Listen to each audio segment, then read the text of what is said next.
What I love about working with wood is that you're only limited by your imagination. First, you collect the materials. In my case, that meant collecting dead wood after a major storm. Then, I try to make something useful. I'm Ken Russell and I'm running for US Senate. The career politicians have it all backwards. Too many of those we'd hoped would lead, they just talk. They don't actually do anything or build anything. I believe we should approach politics the way a woodworker looks at a project. You start with what you want to build, you make a plan, gather the right tools, and put in the hard work.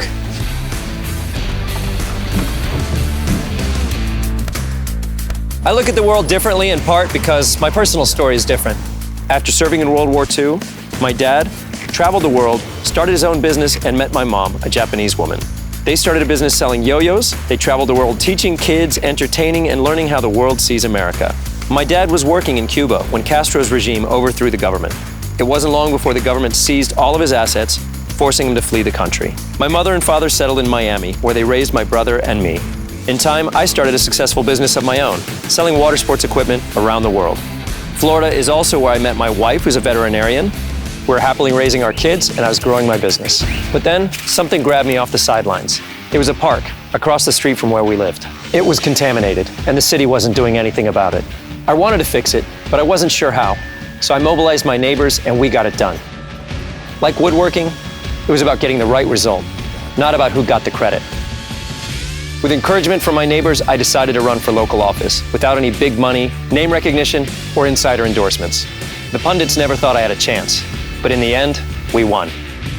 Over the last 6 years, I've used my position to help tackle other murky problems. Sea level rise, toxic algae, a minimum wage that was too low to live on, and sometimes just picking up my chainsaw and cleaning up after a hurricane. When I think about our senator in Washington, Marco Rubio, I shake my head. I like to work with my hands, not worry about how big they are. I'm more worried about Florida's water quality and how it affects our economy than I am about my own bottle of water.